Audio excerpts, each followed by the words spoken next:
I've never had the privilege or good fortune to work for a large Fortune whatever company or corporation, so I've never been, unfortunately, laid off, which is lucky, but every time I see a headline, it absolutely disgusts me. This is late-stage capitalism at its finest, and we're just allowing it to happen and crying on LinkedIn like, oh, friends, unfortunately, it's not unfortunate. There are people in power making poor decisions, wasting money and lining their pockets, and they consider you expendable.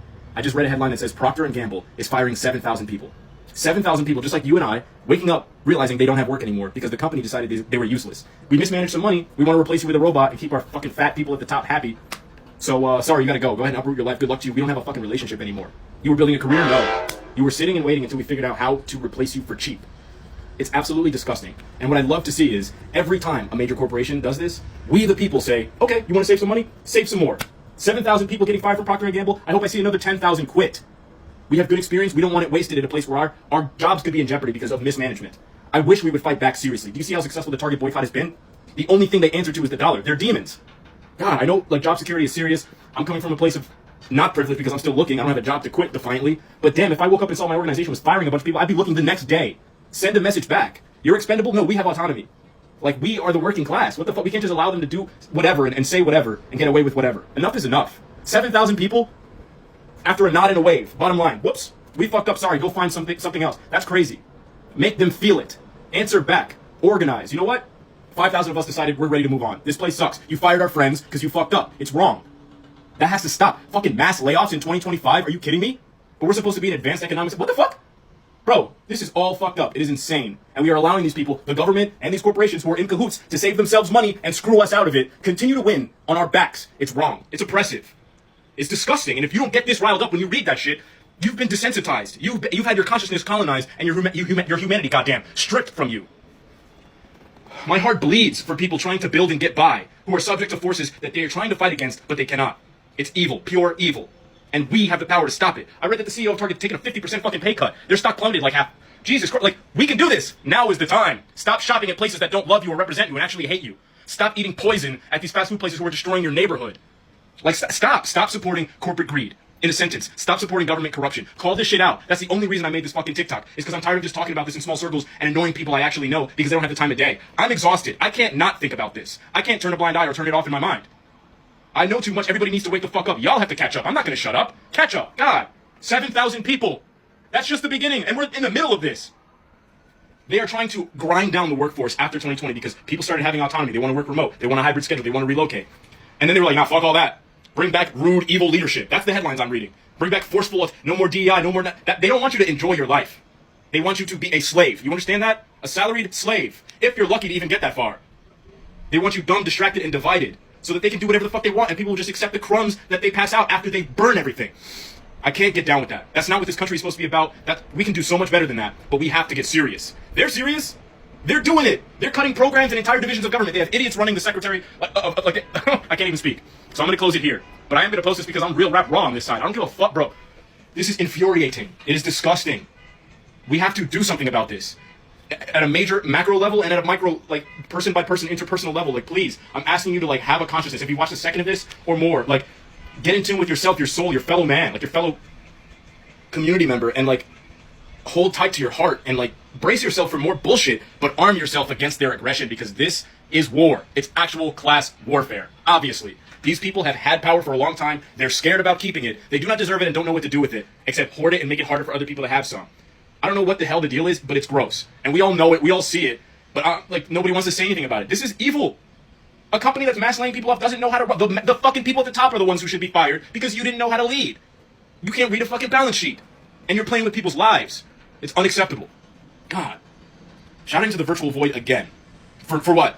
We'll see, I guess. Golly. Welcome back to AI Crystal, where we decode business, tech, and economics with clarity and insight. First off, thank you to all our returning subscribers. We appreciate your continued support. If you're new here, don't forget to like, comment, share, and subscribe to stay informed. In 2025, Procter & Gamble, one of the world's largest consumer goods companies, announced sweeping layoffs, impacting thousands globally. But what triggered this dramatic move? The short answer: tariffs, and the long answer? Let's break it down.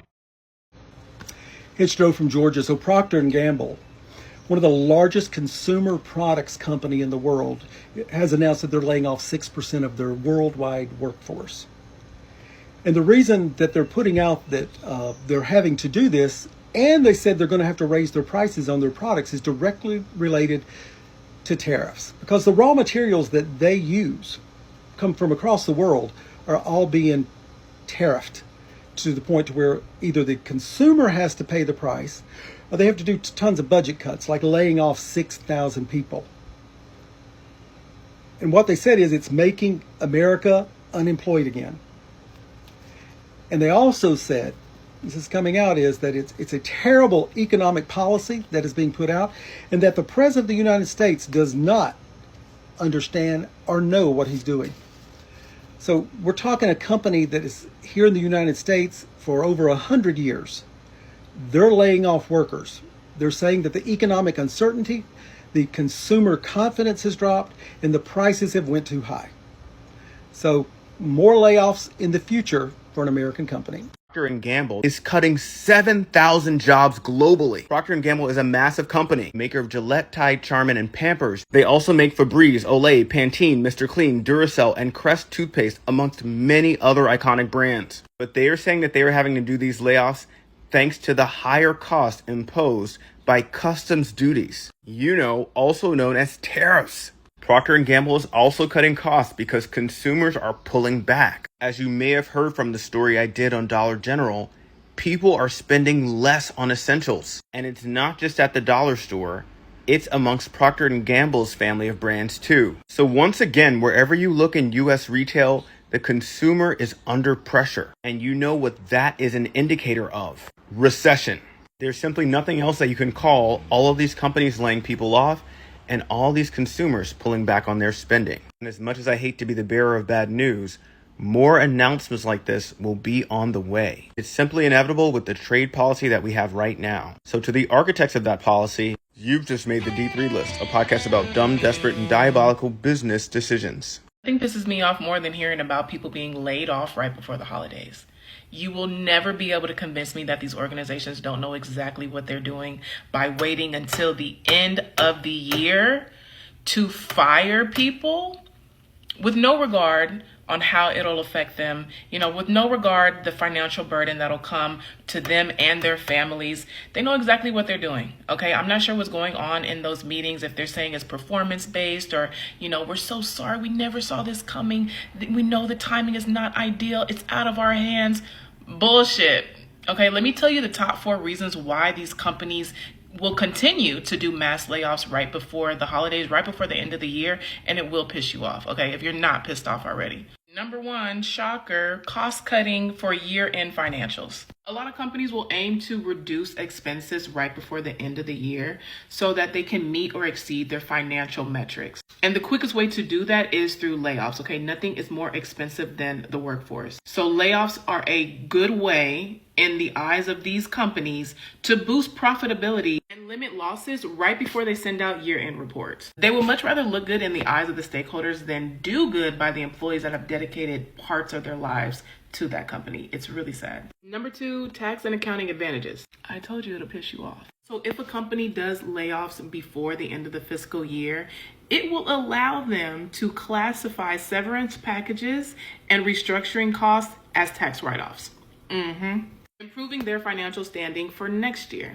Economic uncertainty and market conditions is another reason why companies would perform mass layoffs at the end of the year. There's a lot of insider information that is being shared at the top of these organizations with these shareholders. Do you guys remember in 2019 when a lot of these CEOs were stepping down from their position right before the pandemic? Also, given the most recent presidential election, it does not take a rocket scientist to know that the economy is going to change. So a lot of these organizations are anticipating higher operational costs, leading them to preemptively reduce workforce expenses. And number 4, a shift in strategic priorities. A lot of companies will use Q4 to assess different departments and projects. And if they decide that they have different future priorities, then they can easily cut, resources that are no longer serving, the direction that they want to go in. I truly feel like the way organizations conduct mass layoffs is a reflection of the core essence of how they operate as a business. A lot of companies, particularly in the tech industry, have piss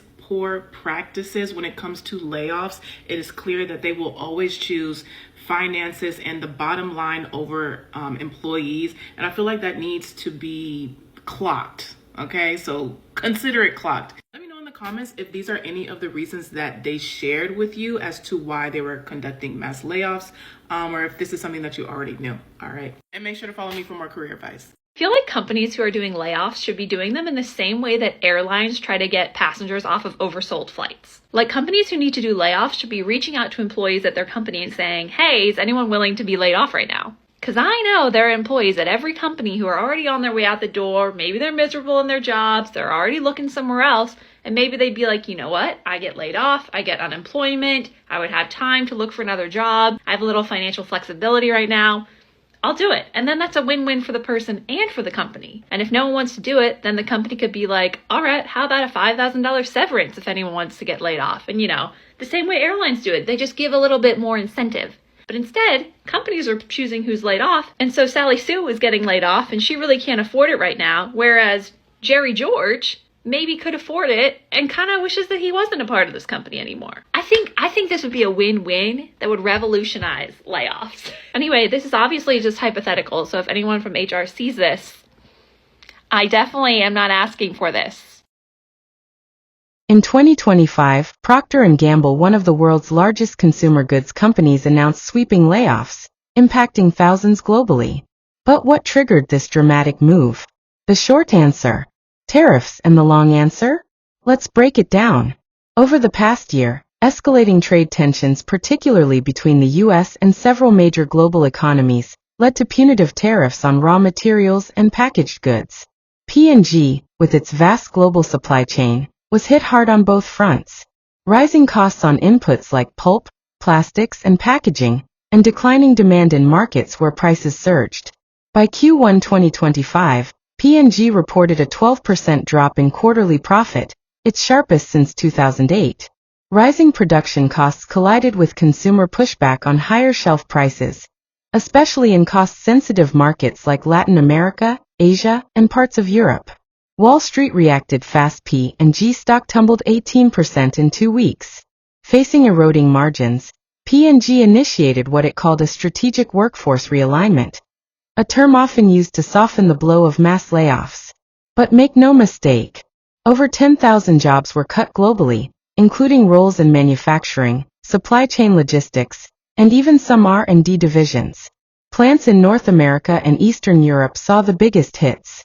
Critics argue that P&G leaned too heavily into global manufacturing without hedging against geopolitical risks. Others claim the company waited too long to localize production or diversify suppliers. Either way, this situation reveals a deeper truth about global brands. In today's economy, geopolitics is no longer just a background risk, it's a front and center threat. If you're a consumer, brace for even higher prices on everyday essentials.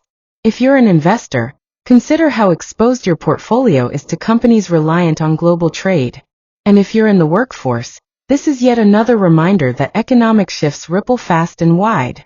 That's our deep dive into the 2025 P&G mass layoffs, and the harsh lesson global companies are learning in this new era of trade volatility. What are your thoughts? Drop them in the comments, we want to hear from you. Make sure to like, share, and subscribe to AI Crystal for more real talk on the stories behind the headlines. Until next time, stay sharp.